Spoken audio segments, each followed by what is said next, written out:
성도 여러분, 인생을 살아오면서 이 수많은 사람들로부터 우리가 초청을 받지 않습니까? 이 대개 초청을 받으면 어떻습니까? 이 기분이 좋죠. 내가 뭔가 특별한 존재가 된 것 같고, 이 VIP와 같은 이 대접을 받을 것 같은 이 기분과 또한 그 상황과 여건 때문에 우리는 초청이라는 이 말에 이 기분이 좋아지는 것은 동일하지 않을까 싶습니다. 그러나 그렇지 않은 초청도 있지요. 특별히 어떠한 이벤트에 참여하지도 않은 이벤트에 당첨되었다는 등, 또 모르는 행사에 VIP로 초대되었다는 등, 또 이제 연말이 돼가고 있지 않습니까? 이 선물이나 이 각종 연말 이 파티에 이 VIP로 초청되었다는 등 이런 소식 여러분 어떻습니까? 반갑습니까? 혹시 지금 그 초청에 갔다 오시진 않으셨지요? 네. 이처럼 초청이란 주는 단어가 주는 이 긍정적인 가치와 그 의미 때문에 우리는 초청을 받았다고 하면 설레이고 또 기분도 좋아지고 또 뭔가 대접받던 이 마음에 꽉 찬 느낌도 드는 것이 사실입니다. 그런데 수많은 초청들 가운데 누구의 초청이 가장 기억에 남습니까? 뭐 하나 둘씩 생각나시겠죠. 무엇보다 하나님께서 복과 은혜가 넘치는 자리, 바로 예배의 자리로 초청하셨다는 그 초청의 자리가 여러분들의 마음 깊은 곳에 기쁨과 즐거움으로 가득하게 소망합니다. 이 성경에도 초청하는 메시지들로 가득합니다. 특별히 고린도전서 13장은 무슨 장입니까? 사랑장이죠. 히브리서 11장은 어떤 장이시죠? 네, 믿음장입니다. 그런데 오늘 우리 함께 살펴볼 이사야 55장은 이 초대장이라 일컫습니다. 그야말로 세계 만민을 초청하시는 이 하나님의 초대장이라는 것이지요. 그렇습니다, 성도 여러분. 누구나 오라고 하는 초대가 없지 않습니까? 그냥 오라고 해서 가봤더니 나중에는 입장권을 내라 하지 않습니까? 그래서 하나님의 이 초대장은 어느 누구에게나 어느 민족에게나 초청하시는 이 초대 중에 초대라 할 수 있는 것입니다. 따라서 어느 초대보다 우리는 반드시 이 하나님의 초대에 우리는 반드시 응해야 할 줄로 믿습니다. 그리고 이 초대를 받았다면 반드시 응해야 할 줄로 믿습니다. 우리가 기억할 것은 무엇입니까? 이 하나님의 초대는 너무나 가치 있기 때문에 누구나 주는 초대인 것이지 값어치가 없어서 아무나 주는 초대가 결코 아니라는 것입니다. 다시 말해 값으로 따질 수 없는 초대라는 것이죠. 이 값을 지불할 수 없는 이 초대라는 것입니다. 이 값을 매겨도 누구도 지불할 수 없는 이 초대 중에 초대라는 것입니다. 하나님께서는 이미 이 값을 지불한 이 구원의 큰 은혜의 초청의 자리에 저와 여러분을 이미 부르셨는 줄 믿습니다. 바라옵기는 이 하나님의 초청에 응한 우리 모두가 하나님의 구원의 은혜를 감사함으로 받되 헛되이 받지 않게 되기를 간절히 소망합니다.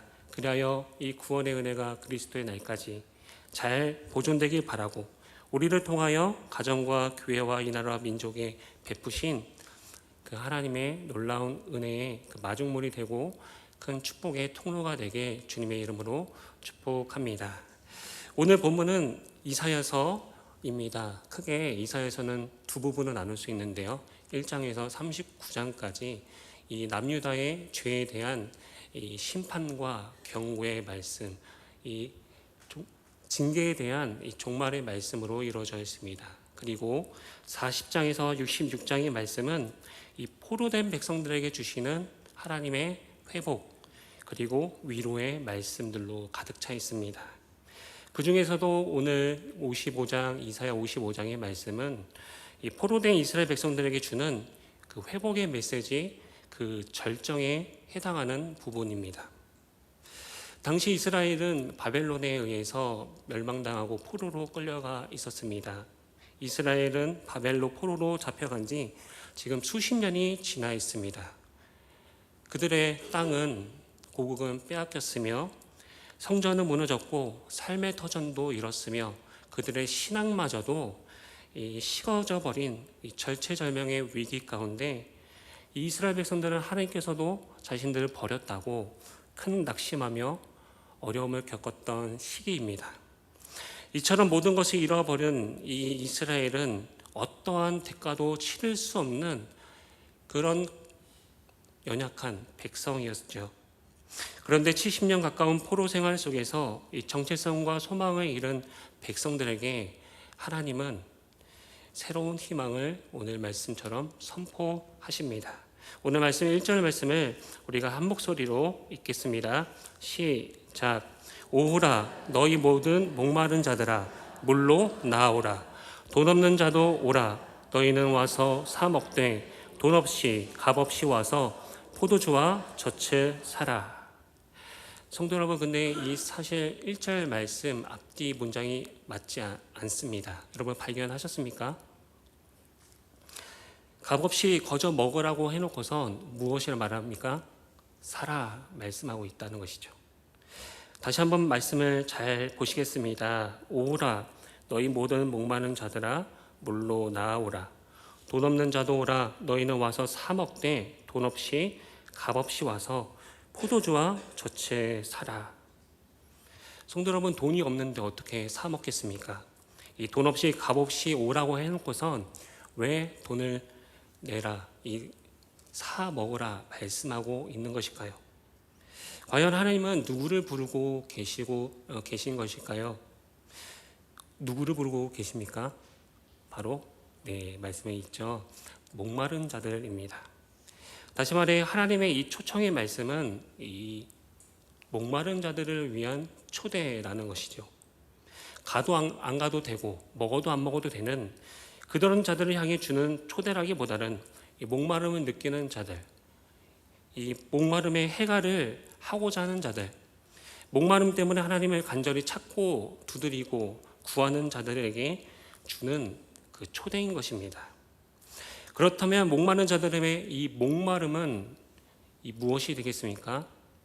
이 값없이 포도주와 젖을 살 수 있는 조건이 되는 것입니다.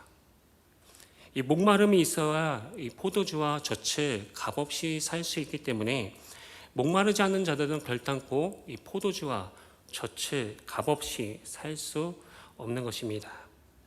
그러므로 우리의 삶 속에 해결되지 않고 채워지지 않는 다양한 목마름, 우리 이러한 목마름을 마주할 때 우리는 불평불만 아니라 기회를 놓치지만, 그러나 그 목마름이 있다는 것은 하나님의 초대에 응할 수 있는 그 기회가 있다는 것입니다.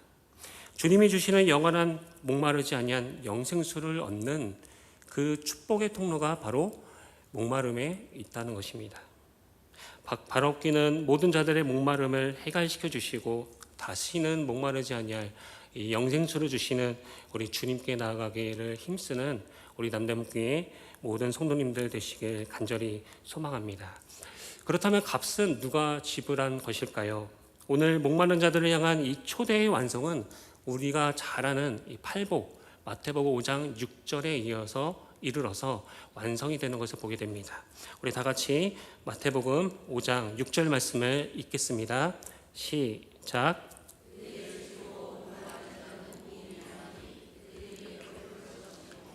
아멘. 여기서 말하는 의는 바로 로마서 3장에서 말하는 율법 외에 하나님의 한 의, 곧 약속대로 이 땅에 오신 예수 그리스도를 말하는 것입니다. 다시 말해 예수 그리스도께서 십자가에서 값을 이미 지불하셨기 때문에 예수 그리스도를 믿는 자만이, 그 십자가의 복음을 붙드는 자만이, 십자가에 달리신 예수님을 바라보는 자만이 바로 포도주와 젖을 값없이 얻게 될 것이다 말씀하고 있다는 것입니다. 그렇습니다. 우리 예수님만이 진정한 이 부유하게 하시는 분이신 줄로 믿습니다. 저와 여러분을 부유하게 하시기 위해 주님은 친히 가난하게 되셨다는 것입니다. 겸손하게 되셨다는 것이고 십자가에서 죽기까지 겸손히 우리를 섬기시는 이 낮아짐까지 낮아지셨다는 것입니다. 그러므로 우리에게 주어진 이 구원이라는 큰 은혜는 이 길에서 우연히 주은 것과 같은 이 아무런 대가 없는 것이 아니라는 것입니다. 아주 비싼 값이 지불된 이 은혜 중에 은혜라는 것입니다. 우리도 때로 이러한 경험이 있을 것입니다. 내가 누군가 밥값을 지불해 준 그 경험 말입니다. 내가 없을 때에, 내가 줄일 때에, 내가 목마를 때에 누군가 나를 위하여 내준 밥값은 우리는 결코 잊지 못할 것입니다. 하물며 그것과 비교할 수 없는 값비싼 하나님의 구원을 우리가 잊는다면 어떻게 되겠습니까? 그러므로 오늘 말씀 바로 1절 이 말씀만 우리가 깊이 묵상하더라도 이 가슴 벅찬 은혜를 다시금 얻게 되는 것입니다. 이처럼 오늘 주님께서는 값을 지불할 능력이 없는 자들, 바로 목마른 자들에게 말씀하십니다. 내가 이미 지불했으니 와서 먹으라. 돈 없이 값 없이 와서 포도주와 젖을 사 먹으라. 그 은혜가 바로 이 자리에 나온 우리 모두에게 임하길 주님의 이름으로 축복합니다. 이 고대 팔레스타인 지역에서는 이 물과 포도주 그리고 젖을 바로 이 부유와 생명을 상징했습니다. 따라서 물은 생명과 구원을, 이 포도주는 기쁨과 교제를, 그리고 젖은 이 양육과 공급을 뜻하는 것으로서 이 하나님 앞에 나오게 되면 우리는 기쁨이 가득한 이 하나님의 생명을 받게 될 것이고 이 돌보심과 공급이 충만한 하나님의 생명을 얻게 될 것이라 말씀하고 있다는 것이죠. 그런데 문제는 무엇입니까? 바로 양식이 아닌 것을 위하여 우리가 돈을 지불하는 자가 있다는 것입니다. 이 배부르지 못하게 할 것을 위하여 이게 밤낮으로 수고하는 자들이 있다는 것이죠. 다시 말해 그리스도인조차도 잡은 것 같으나 곧 사라지는 헛된 것들을 잡기 위해서 애쓰는 자들이 있다는 것입니다. 오늘 말씀 2절 말씀을 다 같이 읽겠습니다. 시작. 너희가 어찌하여 양식이 아닌 것을 위하여 은을 달아주며 배부르게 하지 못할 것을 위하여 수고하느냐.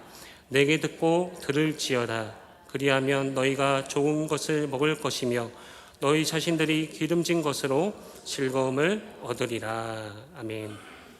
성도 여러분, 구원을 얻지 못한다면 우리가 이 땅에서 열심히 방황만 하는 것 아니겠습니까? 이 구원의 초대, 그 은혜의 초대의 값어치를 우리가 알 수 없다면 우리는 엉뚱한 초대에만 응하는 가장 비참한 인생이 될 것입니다. 사람으로서는 하나님의 계심도 모르고 구하는 자도 없고 찾는 자도 없는 그러하기 때문에 예수님께서 친히 인간의 몸을 입고서 저와 여러분을 찾아오시는 것 아니겠습니까? 그리고 오늘 이 구원의 자리에 초청하신 줄로 믿습니다. 이 구원은 인간의 노력으로 결코 얻을 수 없는 값비싼 것이기 때문에 주님께서는 친히 어린 양의 제물이 되시고 또 죄에 대하여 영원한 제사를 드리사 자신을 찾는 자들에게, 자신을 간절히 구하고 찾는 목마른 자들에게 값없이 영원한 생명을 주기를 원하시고 계신다는 것입니다. 지금 하나님께서 배부르게 하지 못할 것을 위하여 이 수고하는 인생의 종지부를 찍어주시겠다 말씀하고 있습니다. 예수님께서도 이 땅에 오셔서 동일한 말씀을 하셨습니다. 수고하고 무거운 짐진 자들아 다 내게로 오라. 내가 너희를 쉬게 하리라. 너는 내게 와서 배우라. 그리하면 너희가 마음을 쉼을 얻으리니 내 멍에는 쉽고 내 짐은 가벼움이라 말씀합니다. 수고한 자들은 누구든지, 무거운 짐진 자들은 누구든지, 목마른 자들은 누구든지 오라. 이 오라는 초대인 것입니다. 그러나 아버지께서 이끌지 아니하시면 어느 누구도 주님께 나아갈 수 없습니다. 그러므로 저와 여러분 바로 이 구원의 초청에 응할 수 있었던 것은 그 하나님의 이끄심이 있었기 때문입니다. 전적으로 하나님의 이 숨은 은혜가 저희들을 이끌어 왔다는 것을 우리는 인정하고 감사해야 할 줄로 믿습니다.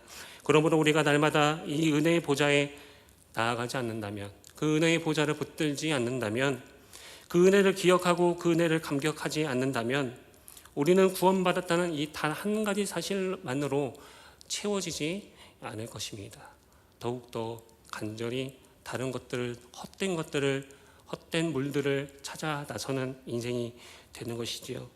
그러므로 이 하나님의 구원의 은혜에 오늘 이 시간 우리가 다시금 감사하고 그 앞에 엎드린다면 우리는 구원받았다는 단 한 가지 사실만으로 하나님을 위하여 기쁘게 헌신할 수 있어야 할 줄로 믿습니다. 무엇으로 하나님을 기쁘시게 할까 고민하며 날마다의 삶 속에서 하나님을 기쁘시게 하는 삶을 우리는 살아가지 않을 수 없다는 것입니다. 그래서 배부르지 못할 것을 위하여 사는 우리들에게 주님은 지금 말씀하시는 것입니다. 너는 내게 듣고 들을지어다. 그리하면 너희가 좋은 것을 먹을 것이며 기름진 것으로 즐거움을 얻으리라. 이어서 3절 말씀을 다 같이 읽겠습니다. 시작. 너희는 귀를 기울이고 내게로 나와 들으라. 그리하면 너희 영혼이 살리라. 내가 너희를 위하여 영원한 언약을 맺으리니 곧 다윗에게 허락한 확실한 은혜이니라. 아멘. 그래서 무엇이 진정 배부르게 하는 참된 양식인가? 도대체 무엇이 우리의 영혼을 살찌우게 하는 이 참된 양식이라는 것입니까? 하나님의 말씀이라는 것입니다. 믿음은 들음에서 나매 들음은 그리스도의 말씀으로 말미암은 것처럼 우리가 그 말씀을 듣고 들을 때, 그 말씀을 우리 심령에 채우고 채울 때, 그 말씀을 붙들고 붙들 때 우리 영혼은 살찌우게 되는 것이고 우리의 영혼이 진정 살아있는 자들이 될 줄로 믿습니다. 그러므로 주님은 날마다 이 시간마다 순간순간마다 우리에게 말씀하시는 것이죠. 너희는 귀를 기울이고 내게로 나와 들으라. 그리하면 너희 영혼이, 너희 자녀들이, 너희 가정과 교회와 이 나라와 민족이 진정 살리라. 이는 내가 다윗과 맺은 영원한 언약 곧 너희와 맺은 이 확실한 은혜이니라 다시금 약속하고 있다는 것입니다. 사랑하는 남대문교회 성도 여러분, 그러므로 저와 여러분은 이 확실한 은혜 위에 반드시 서야 할 줄로 믿습니다. 오라 하실 때에 이 은혜로 충만한 물로 나아가야 할 줄로 믿습니다. 이 다른 물은 없는 것입니다.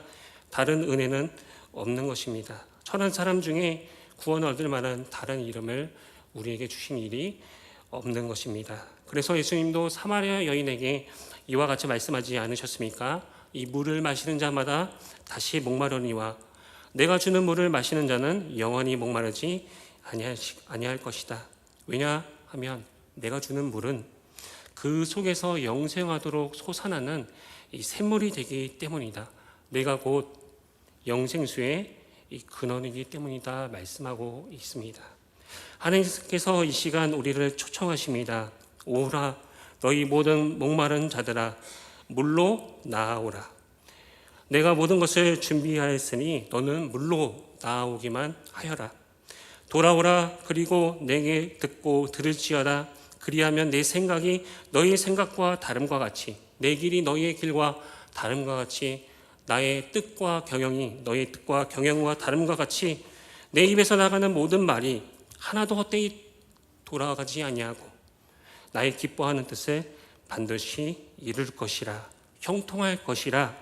그리하여 다윗과 맺은 이 언약이 너희의 삶에도 환경에도 관계에도 어떤 문제에도 확실한 은혜로 임할 것이다. 확실한 은혜로 채워질 것이다 말씀하고 있다는 것입니다. 우리 이 시간 이 말씀, 약속의 말씀을 끝까지 붙들며 하나님의 초대에 기쁨과 즐거움, 감사와 찬양으로 화답하며 나아가길 간절히 소망합니다. 이 확실한 은혜를 맛보고 누리며 증거하는 약속 있는 복된 백성들로 살아가게 되시길 주님의 이름으로 축복합니다.